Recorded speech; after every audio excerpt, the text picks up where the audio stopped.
At my sister's baby shower, I handed her a box, a prepaid doula, diaper service, and $3,000 toward maternity leave.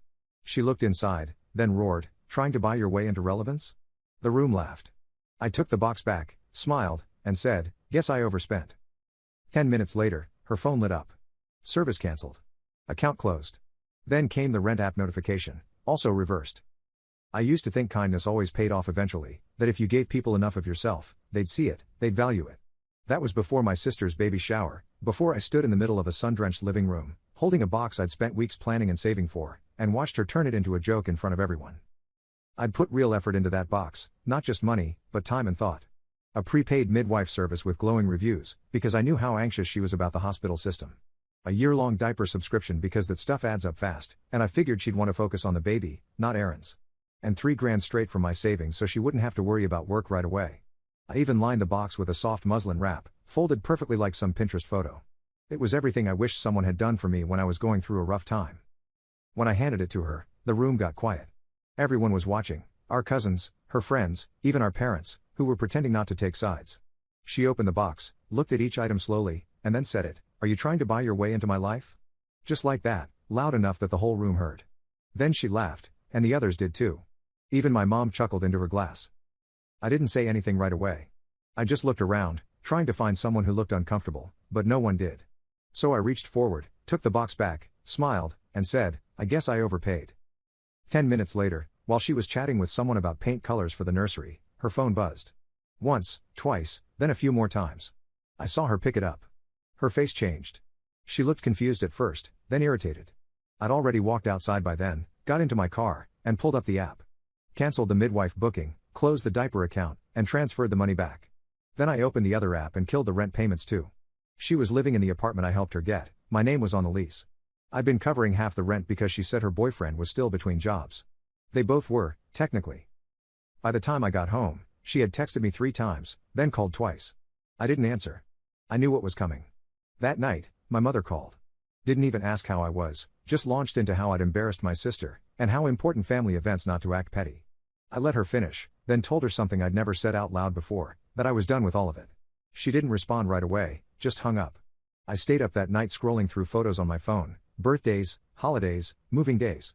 I noticed how often I was there in the background, helping, smiling, driving a truck, paying for pizza, and watching as other people opened gifts I had paid for. Always the helper, the one who showed up. But not anymore. This was the start. I didn't fully know it then, but that night planted the seed that something in me had changed permanently. I wasn't angry. I wasn't sad. I was just done. And being done, it turns out, was only the beginning. The thing about burning bridges is that people only notice when they realize they can't cross back over. The fallout begins. 3 days after the baby shower, my dad showed up at my door. No text, no warning, just the heavy thump of his fist on the wood and the weight of someone who thinks silence is a form of aggression. I opened the door, and he walked in like I still owed him rent. He didn't look around, didn't comment on the place, just stood in the middle of my living room, arms folded, and asked, "What the hell did you think you were doing? Not how are you? Or let's talk," just straight to it like I was a problem to solve. I let him talk. He went on about family and loyalty, how I'd humiliated my sister at her shower, how she cried for hours after I left, that I was cruel, that pregnant women are hormonal and I should have had the sense to know that the baby wasn't to blame, that my actions were disproportionate. I just stared at him. It was surreal. This was the same man who used to leave me waiting outside my school when I was 10 because he forgot which day he was supposed to pick me up. The same man who hadn't come to the hospital when I got into a car accident in college because he had a work thing. So I asked him calmly, "When's the last time you did something for me without being asked?" He didn't answer. He stood there like I'd spoken in a different language. Then he told me not to be dramatic and said something about how people are starting to talk, as if public opinion was the issue. I walked to the door and opened it. He didn't leave right away, but eventually he got the message. That night, I blocked him, too. The fallout came fast. First, it was a cousin reaching out, trying to act casual by fishing for details. Then an old family friend sent me a long message about how forgiveness is powerful, and I shouldn't throw away relationships over misunderstandings. It was obvious my sister had already started spinning her version of events. In her version, I was cold and unpredictable, a bitter brother who lashed out because the world didn't revolve around him. She made herself the victim, a pregnant woman bullied by her flesh and blood. The irony, no one had asked me a single question. Not one person wanted to hear what led to that moment. They just took her word and ran with it. So I made a decision. I stopped answering anyone. If they wanted to believe I was the villain, fine. Let them. I leaned into it. No more emergency loans, no more driving across town to fix something someone else broke, no more being the fallback guy. I didn't just stop helping them, I stopped being available to anyone. At work, people noticed. I stopped staying late, stopped covering for coworkers who showed up hungover, and stopped organizing birthday lunches. One guy joked that I was having a midlife crisis. Another said I seemed colder. They weren't wrong. I started small. I ignored a text from a friend asking for help moving, and then declined a birthday invitation I'd usually attend out of obligation. I canceled the trip I was planning with someone who always forgot their wallet. I unfollowed people, deleted numbers. Every time I did it, it got easier, cleaner. Escalation and retaliation. Then, out of nowhere, the baby came early. I didn't hear about it from my sister or my mom, or my dad. I found out because my aunt posted a picture on Facebook and tagged my sister, a grainy shot of a hospital room, a newborn swaddled in pale blue. The caption read something like, "Welcome to the world, little miracle." I didn't feel anything. No tug in the chest, no pang of guilt. Just a quiet certainty, they didn't want me there, so I stayed away. 2 days later, my mom called. I didn't answer. Then came a voicemail, then another. By the 5th, I finally listened. Her voice was tight, trying to sound composed, but I could hear the edge. She said we needed to talk, that there were things we needed to clear up, that it was time to put this behind us. I didn't call her back. Then came the message from my sister's boyfriend. It was short, aggressive.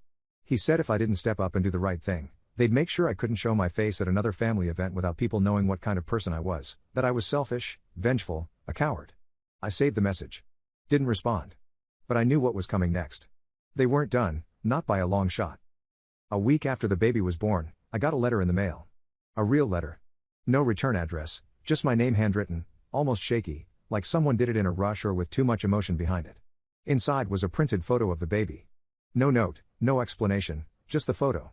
I stared at it for a minute, then slid it into the trash, unopened.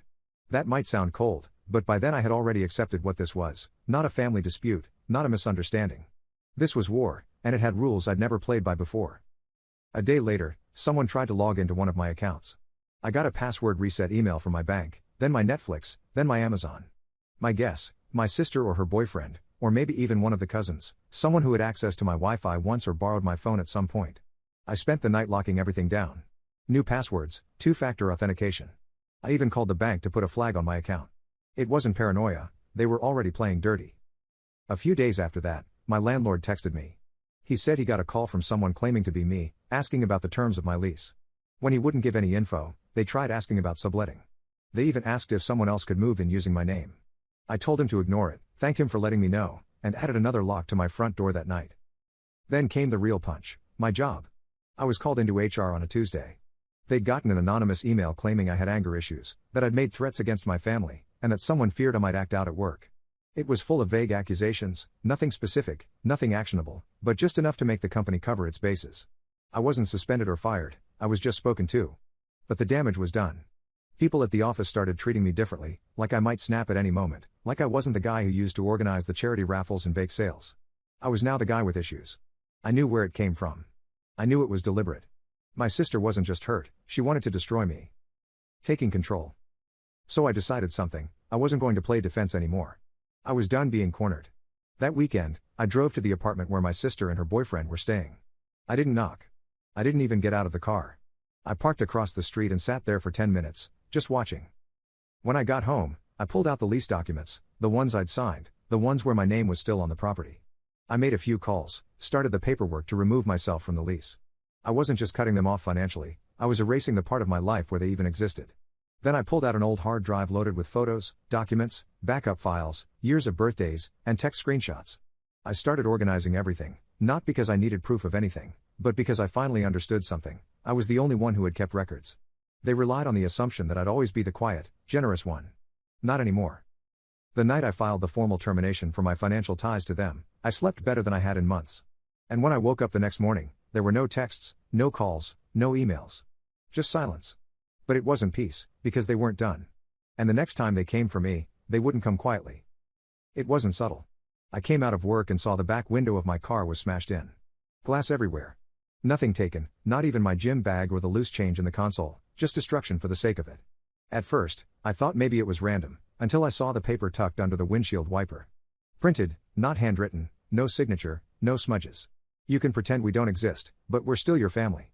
That baby is still your blood. Grow up. I stood there staring at it while the rest of the parking lot buzzed around me like nothing had happened. That's when it finally hit me, they weren't trying to fix anything at all. They were trying to scare me. So I didn't react. Didn't post online, didn't text anyone. I filed the police report like I was supposed to, got a copy for myself just in case. The officer who took it asked if I had any enemies. I said no. He looked at me like I was lying. The next morning, I ordered a dash cam, high-end, motion-activated, full coverage, backup battery. I installed it myself. Then I asked my landlord about upgrading the locks on my door and got a Ring camera for the hallway.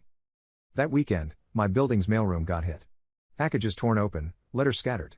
Nothing missing, just chaos. My neighbor's stuff was untouched, mine was the only mail dumped on the floor, half of it stepped on, a card from a client, an energy bill, and an envelope with no return address that just said, "Family doesn't give up." Why do you? I saved it. Logged everything in a folder on my computer, photos, messages, dates, times. Not because I wanted revenge, but because I wanted to be ready for whatever came next. Then my mom called. She left a voicemail. Her voice didn't sound angry or even disappointed, it just sounded tired. She said she didn't know who I'd become, that I'd always been the good one, the stable one, that she couldn't understand why I was suddenly so cold. She said my sister was having a hard time and that I needed to grow up and stop acting like I was the only one who'd ever been hurt. She called what happened at the shower a bad moment. A bad moment, like it was some awkward comment at a dinner party, and not a public humiliation, followed by coordinated harassment. I played the voicemail twice. Then I saved that too. A couple of days later, someone tried to log into one of my old accounts, my old Netflix, then my Amazon, then a utility account I hadn't touched in months. I got alerts for password resets, one after the other. Someone was trying to get into anything with my name on it. I locked everything down again, changed every password, set up new recovery emails, froze my credit, and called my bank just in case.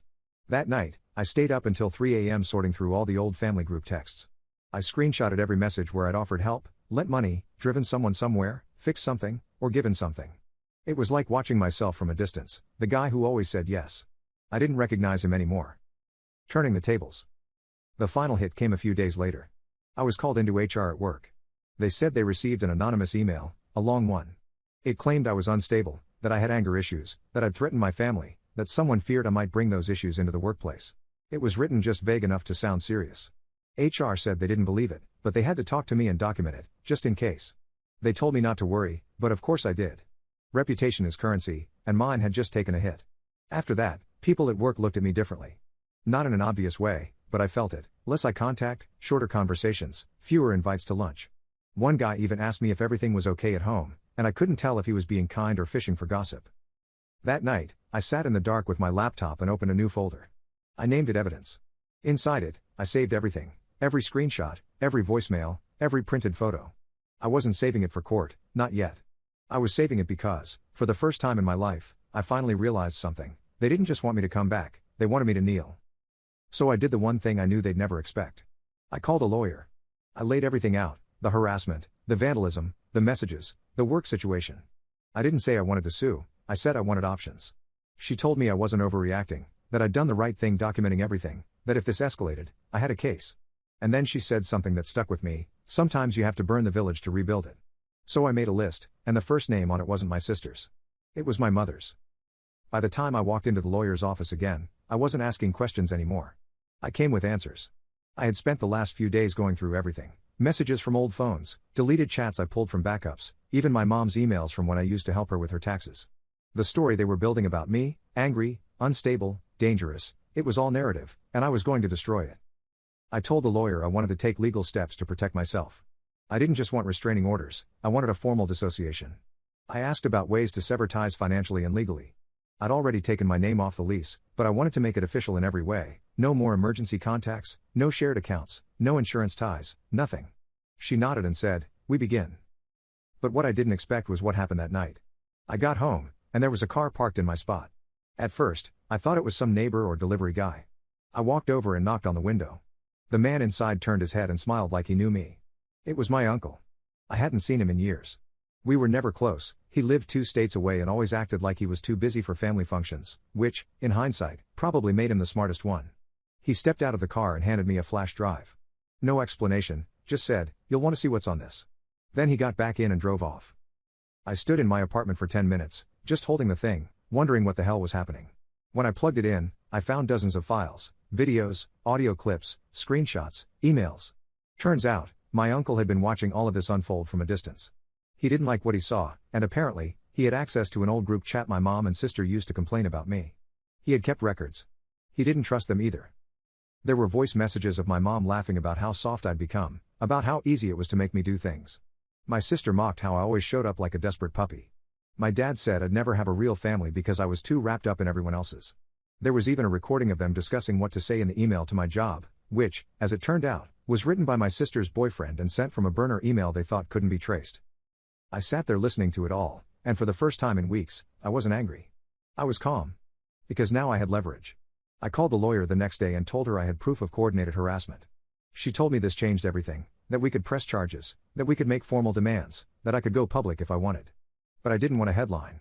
I wanted control. So I made a decision, a cold one. I wrote a letter to each of them, my parents, my sister, and her boyfriend. I didn't threaten. I didn't plead.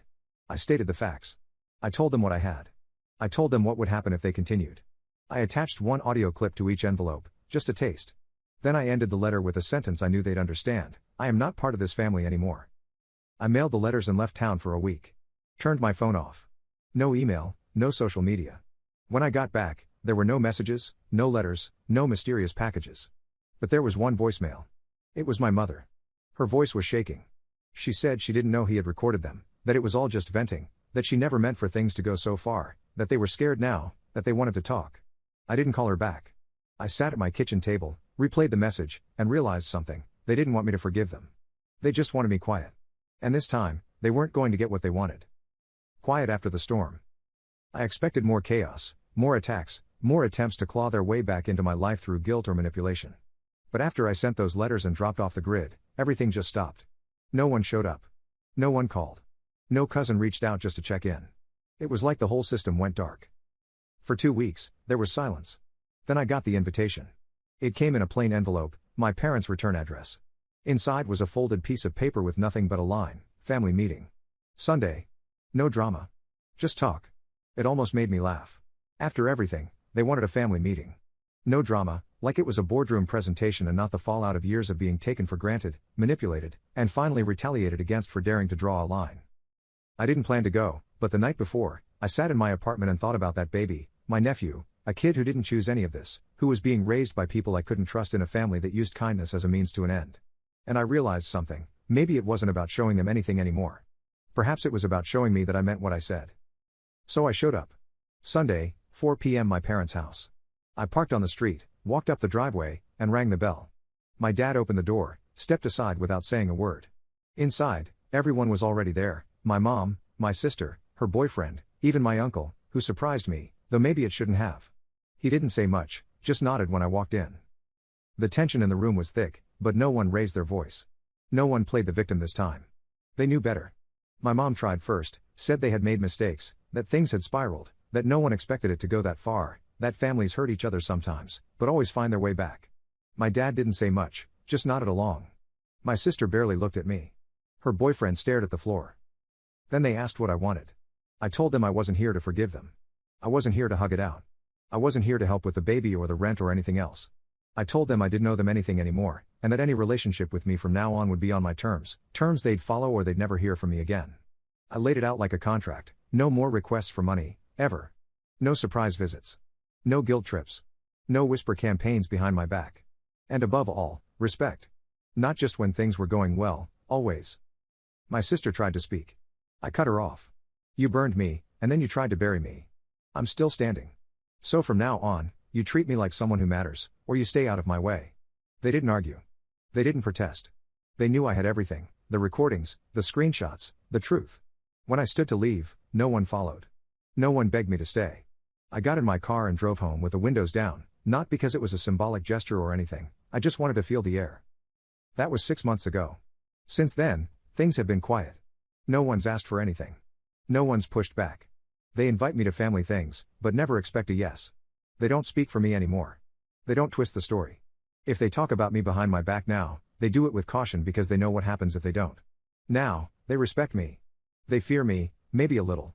But most importantly, for the first time in my life, I respect myself. And I'm not going back.